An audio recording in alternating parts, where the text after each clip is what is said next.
The reason that we began defining to you right from the beginning of our conversations about step 1, 2, 3, 4, 5 is because we wanted you to realize that in the asking, you summon energy. So the summoning of energy is something that you don't have to consider. You just do it all day, every day.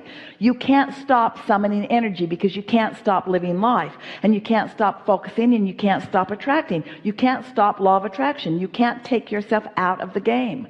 So here you are summoning energy all the time. That's just a given. It's what you do. You summon it, you summon it, you summon it, you summon it, you summon it. And it's source energy. It's source energy knowing and wanting to blow and flow through you. It's the momentum of all that you've lived before. It's powerful, and it is, you see.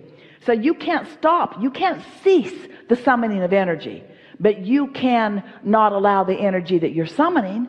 And that's what your emotions are all about. To the degree that you allow the energy that your life is summoning, you feel fantastic. But if you don't allow the energy that you are summoning, you feel lethargic, you feel exhausted, you feel a depletion of energy. And it's not because there's a depletion of energy, it's because there's a false stopping of the energy that you've summoned. It's like pulling and pushing it at the same time. But here's the thing that we really want you to hear. The summoning of energy always will win. That's a momentum that's bigger than you can even get your thoughts around. The momentum of your bigness, the momentum of your longevity, the momentum of your eternalness. This is a really, really big energy that you are coming to terms with now.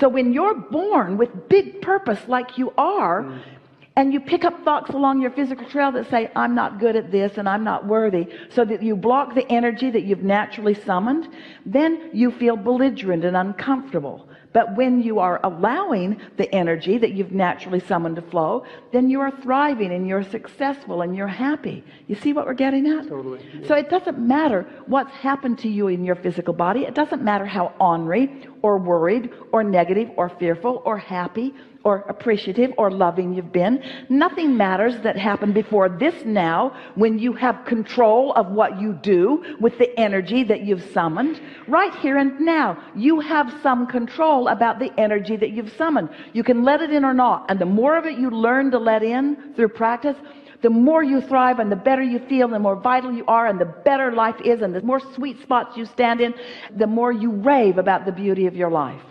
And the more you don't let it in, then the more pessimistic you become, the more controlling you try to be, the more ornery you are, the more unpleasant you feel, and on and on and on. It's all about what you're doing in the now. So are we in some form of agreement? Do you accept that the energy is flowing and that you've been summoning it? Yes. And do you accept that it was flowing even before you got here in this physical body? Do you accept the momentum of the energy that's flowing? Yes. And do you accept that your inner being is in on all of that, flowing with the energy, flowing with it to you, consciousness flowing, it's energy flowing. And so then do you accept that you have some sort of relationship with that energy that is summoning, that you can't stop from summoning? It's inevitable. You have summoned it. It's inevitable. But what am I doing with it now? And if you want to know, as you said to us, and someone else did too, if you want to know what you're doing with the energy that you've summoned, oh, what a momentum. Lifetimes of momentum, lifetimes of goodness, lifetimes of expectation. Talk about momentum. Not just what you've added in this physical time-space reality. This momentum of who you are and what you're about. If you want to know what you're doing as you meet the energy, if you want to know, 2 ways to know. How do you feel? And how are the manifestations of your life presenting themselves to you? Isn't that nice to know? And isn't it nice to know that you can do something about it now? Do you think you have the ability to be a little bit more optimistic? Even when it's hard, do you think you have the ability to be? Can you speak more positive words? Can you stop arguing for your limitations? Can you look for reasons to feel good? Can you get an early start on it? Can you get a good night's sleep? Can you get up and look for good things to feel good about it? Can you get some positive momentum going within yourself? Can you match the momentum that's coming? Not right all at once, you can't, because it's really a whale in energy and it's flowing. You're going to have to find some way to get up to speed with it. You do it in part coming to something like this. You're getting up to speed with the energy that you are in this conversation that we're having together. You are. You can feel it in yourself, can't you? Can't you feel yourself becoming clearer and surer about things? Don't you feel like you know things that you didn't know even a few hours ago? Don't you feel more confident? Aren't you feeling the energy flowing? You are. You're allowing more of it to flow through you because you've been listening. Now you could go to a concert and listen to that. You could go swim with the dolphins and do that. You could put your feet in a stream that is flowing. There are so many ways to get yourself up to speed with this energy that's flowing. But friends, nothing less will do. There's no point in writing any more books about what to do. Who's right and who's wrong about things. There's no point in discussing behavior or actions, because all that is just sort of accepting not being connected and then just making the best of it as we bang around together. That won't do for you. You've got the energy that creates worlds flowing through you, you see. You've summoned more than you are right now allowing, and that's true of almost every person that we ever visit with. Esther too. You summon more than you allow, and then you don't feel good. But the option isn't to settle down. The option isn't to try to summon less.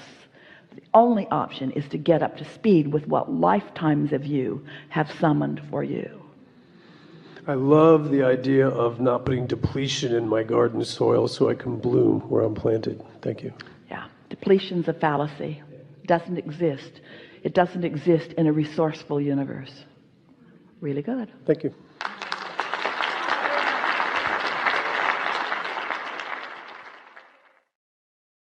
Good morning. It is. I'm so excited to be here.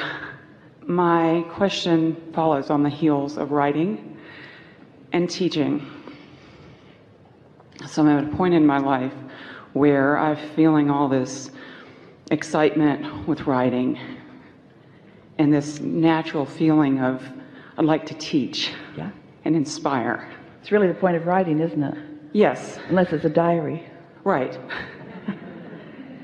What I find is at this point it's like I'm on the runway, I'm getting on the runway, and then I get distracted by daily responsibilities which pull my focus over. Well, that's all right, because there will always be a lot of other things going on in your life experience.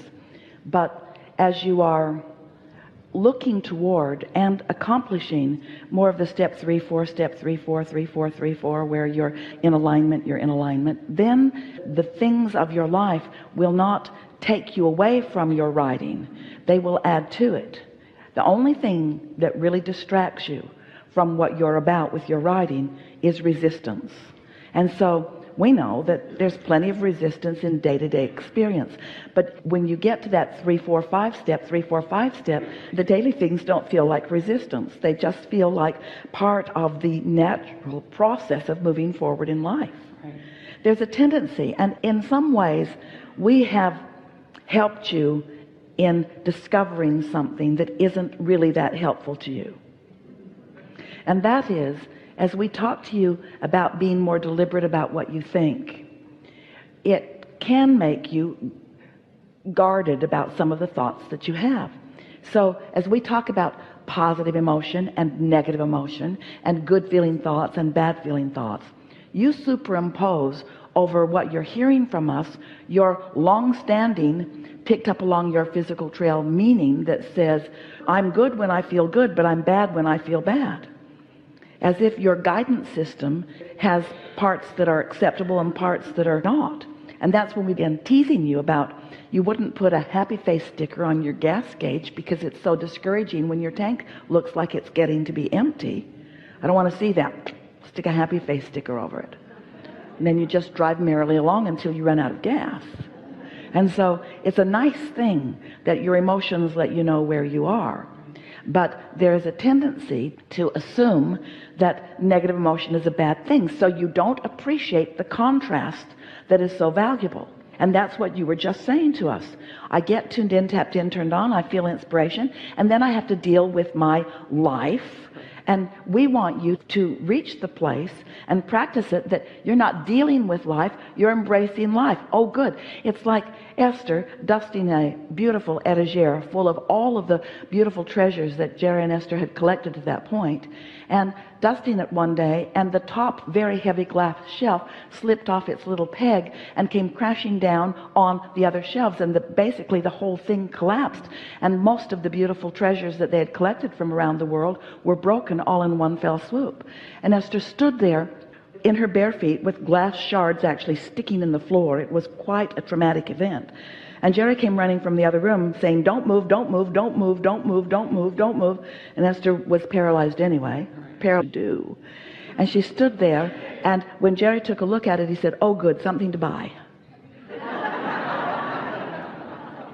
Oh good, something to buy. They really were out of shelf space.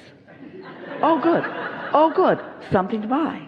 And that's the way we want you to feel about life as it comes to you. Oh good, something to clarify. Oh good, something to understand. Oh good, something to examine. Oh good, something to launch rockets of desire about. Oh good, something to line up about. Oh good, expansion coming from this. Not distracting, life-giving. Right. Your life is not distracting you from what you really want to write about. It's life-giving about what you really want to write about, you see. That is true. It is true. That is true. But don't write that stuff he wrote, because that just pisses people off. That's, in his words. That's very helpful. Enough? Enough. Really good. Thank Have you. fun with this. Thank you.